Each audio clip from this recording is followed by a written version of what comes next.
नमस्कार, मी प्रशांत सागवेकर. सर्व प्रेक्षकांना जय महाराष्ट्र. आणि आता घेऊया दिवसभरातल्या विविध घटनांचा वेगवान आढावा.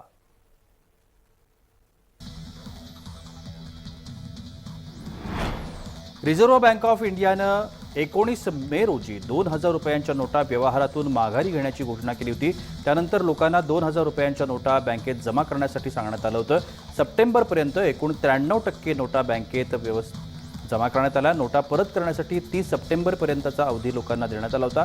एक महिना उलटून गेला तरीही काही नागरिकांनी अजून 2000 रुपयांच्या नोटा परत केलेल्या नाहीत. बुधवारी मुंबईतल्या रिझर्व्ह बँक ऑफ इंडियाच्या मुख्य कार्यालयावर 2000 रुपयांच्या नोटा परत करण्यासाठी नागरिकांनी मोठी रांग लावली होती.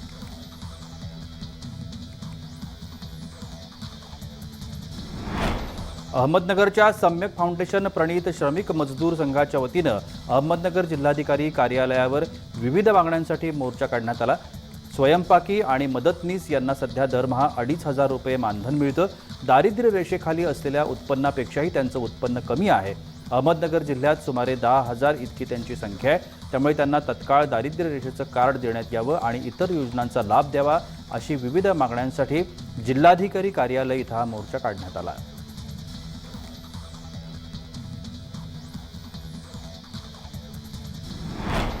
आरोग्य सेवा देणाऱ्या कर्मचाऱ्यांनी पीपी किट घालून आंदोलन केलंय. अकोल्यातील जिल्हाधिकारी कार्यालयासमोर हे आंदोलन सुरू आहे. गेल्या 25 ऑक्टोबरपासून या कर्मचाऱ्यांचं काम बंद आंदोलन सुरू आहे. अजूनपर्यंत राज्य शासनानं त्यांच्या कार्याची कोणतीही दखल घेतली नाहीये अशी प्रतिक्रिया या आंदोलनकर्त्यांनी दिली.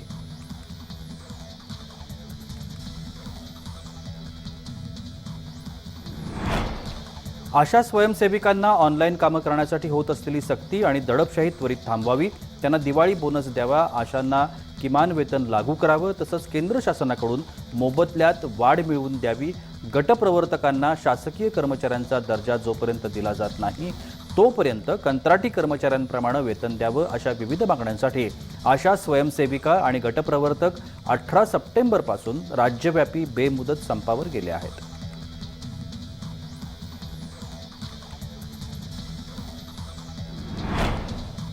नाशिकच्या लाचलुचपत प्रतिबंधक विभागानं लाच घेणाऱ्या एका पोलीस हवालदाराला आणि त्याच्या साथीदाराला रंगेहात अटक केली आहे. नाशिक तालुका पोलीस ठाण्याअंतर्गत विल्होळी पोलीस चौकी इथं कार्यरत असलेल्या हवालदार संशयित रवींद्र मल्ले आणि त्याचा साथीदार मोहन तोडी यांनी वाहन सोडवण्यासाठी तक्रारदाराकडे 1 लाख रुपयांची मागणी केली होती. तडजोडीनंतर 70,000 रुपयांपैकी 35,000 रुपयांची लाच स्वीकारताना दोघांनाही रंगेहात अटक करण्यात आली आहे.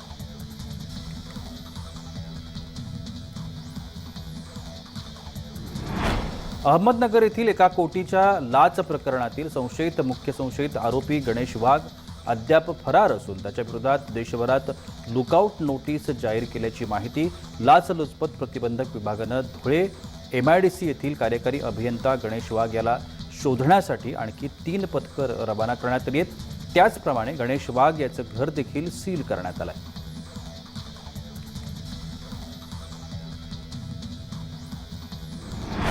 अहमदनगर जिल्ह्यातील संगमनेर शहर पोलीस ठाण्यामध्ये पोलीस कर्मचारी असतानाही उपकारागृहातील गज कापून बलात्कार आणि खून अशा गंभीर गुन्ह्यातील 4 आरोपींनी बुधवारी पहाटेच्या सुमाराला पलायन केल्याची धक्कादायक घटना घडली. संगमनेर पोलीस सुरक्षा व्यवस्थेबद्दल प्रश्न निर्माण झाला आहे.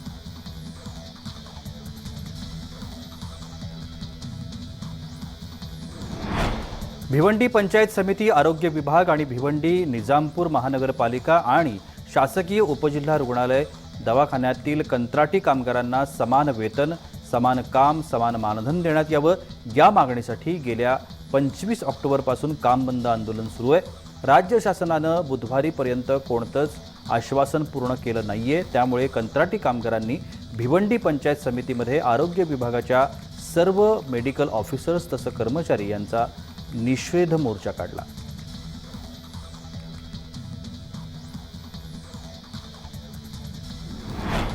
नंदुरबारमध्ये ऊसाच्या दर निश्चित करण्यासंदर्भात स्वाभिमानी शेतकरी संघटना आक्रमक झाली आहे. कारखान्यांनी ऊसाचे दर जाहीर न करता ऊस तोडणी सुरू केल्याचा आरोपही या संघटनेनं केलाय.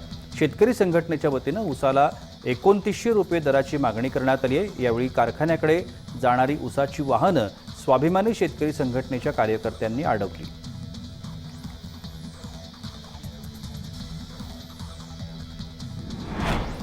धनगर आरक्षणासाठी सरकारकडून 50 दिवसांचा अवधी मागितला गेला होता, तरी देखील अजूनही कुठल्याही हालचाली होत नसल्याचं म्हणत धनगर संघटना बीडच्या रस्त्यावरती उतरली आहे। बीड जिल्हाधिकारी कार्यालयावर धनगर बांधवांनी मोर्चा काढत सरकारच्या विरोधात जोरदार घोषणाबाजी केली।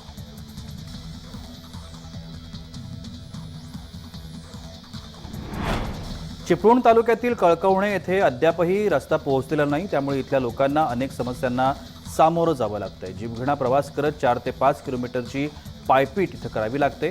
आरोग्य सुविधा नसल्यानं दवाखान्यात जाण्यासाठी चक्क डोलीचा वापर या ठिकाणी केला जातो। हे भयाण वास्तव चिपळूण तालुक्यामधलं आहे।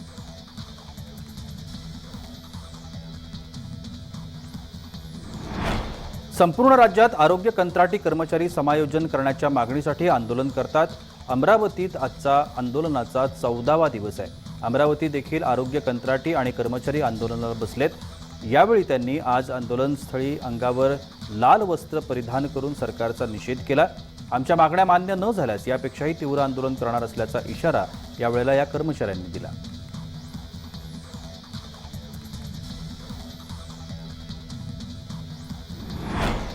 रायगड जिल्ह्यात अवकाळी पावसाचा धुमाकूळ पाहायला मिळतोय। दक्षिण रायगडला अवकाळी पावसानं झोडपलंय। महाड, पोलादपूर, माणगाव, रोहा तालुक्यामध्ये दुपारनंतर पावसानं जोरदार हजेरी लावली।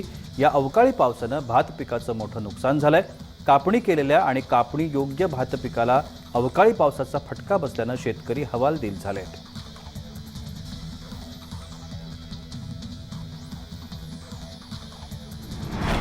सांगली जिल्ह्यात ढगाळ वातावरण, तर काही भागात पावसाच्या सरी बरसत आहेत। पलूस भागामध्ये पहाटेपासून अवकाळी पाऊस, जत तालुक्यातील उमदी भागात देखील पाऊस पडतोय। या अवकाळी पावसानं द्राक्ष बागांसह अन्य पिकांवर रोगाचा धोका निर्माण झालाय।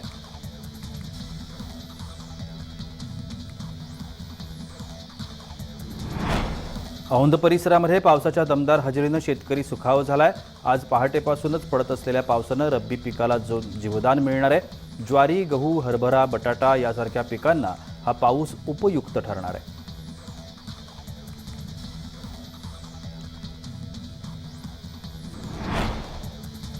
शासकीय आणि विना अनुदानित शाळांमधील 1ली ते 8वी पर्यंतच्या विद्यार्थ्यांना पंतप्रधान पोषण शक्ती निर्माण योजनेतून आठवड्यातून 1 दिवस नियमित आहाराव्यतिरिक्त आठवड्यातून 1 दिवस उकडलेलं अंड, अंडा पुलाव किंवा बिर्याणी असे जे विद्यार्थी अंडे खात नाहीत अशा शाकाहारी मुलांना केळी किंवा स्थानिक फळं देण्याचा निर्णय राज्य सरकारनं घेतला आहे।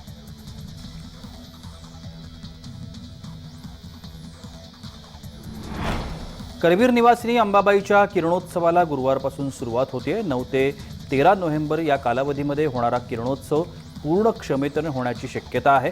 मंगळवारी तज्ज्ञांकडून किरणांची तीव्रता तपासण्यात आली। यावरून बुधवारीच किरणं पिवळी उंबऱ्यापर्यंत पोहोचण्याची शक्यता आहे।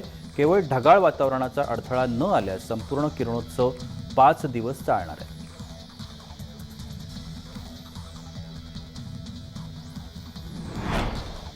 पुणे रेल्वे स्थानकातून दिवाळीसाठी 391 जादा रेल्वे गाड्या सुटणार आहेत। दररोज 1.5 लाख प्रवासी रेल्वेतून प्रवास करतील असा अंदाज रेल्वे अधिकाऱ्यांनी वर्तवला आहे। दिवाळी निमित्तानं पुणे रेल्वे स्थानकावर सुरक्षेसाठी देखील चोख बंदोबस्त ठेवण्यात आला आहे। पुण्यावरून उत्तर प्रदेश, झारखंड, रांची यासह महाराष्ट्रातील सर्व जिल्ह्यांमध्ये स्थानिक दिवाळी निमित्तानं या गाड्या सुटणार आहेत। तर महाराष्ट्रातील कोल्हापूर, लातूर, नागपूरसाठी सुद्धा जादा रेल्वे सोडण्यात येणार आहेत।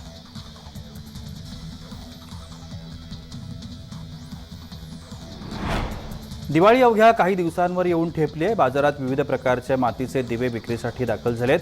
मात्र सध्या या दिवाळीला बाजारात सर्वाधिक मागणी आहे ती आदिवासी महिलांनी आपल्या हातांनी तयार केलेल्या पणतीला। गायीच्या शेणापासून पर्यावरणपूरक या पणत्या तयार केल्या जातात, त्यामुळे त्यांना अधिक मागणी आहे।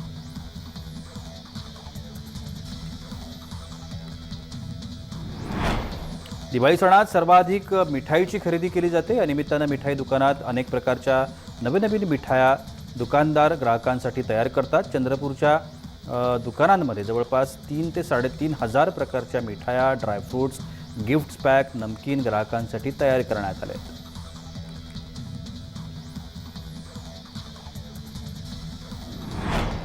दीपावलीमध्ये लक्ष्मीपूजनासाठी बत्तासे हा नैवेद्य मानाचा मानला जातो। येवला शहरामध्ये याच बत्ताशांच्या निर्मितीला आता सुरुवात झाली आहे। लक्ष्मीपूजनाला लक्ष्मी, कुबेर यांच्या प्रतिमांसह बत्ताशांचा नैवेद्य देखील दाखवला जातो। तसंच भाऊबीजेलाही बहिणीनं भावाला ओवाळल्यानंतर गोड म्हणून बत्तासे दिले जातात।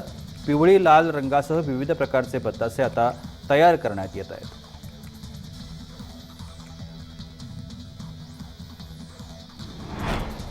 भारताचा युवा फलंदाज शुभमन गिल याला जगातील सर्वोत्तम एकदिवसीय फलंदाज म्हणून घोषित करण्यात आलंय। आयसीसीनं जारी केलेल्या एकदिवसीय क्रमवारीनुसार शुभमन गिल आता वन डे फॉर्मॅटमध्ये जागतिक क्रमवारीत नंबर 1 फलंदाज आहे। यापूर्वी वन डे फॉर्मॅटमध्ये नंबर 1चा मुकुट पाकिस्तानचा कर्णधार बाबर आझम याच्या डोक्यावर होता। मात्र आता शुभमन गिलनं बाबर आझमला मागे टाकत आयसीसी क्रमवारीत नंबर 1 स्थान पटकावलंय।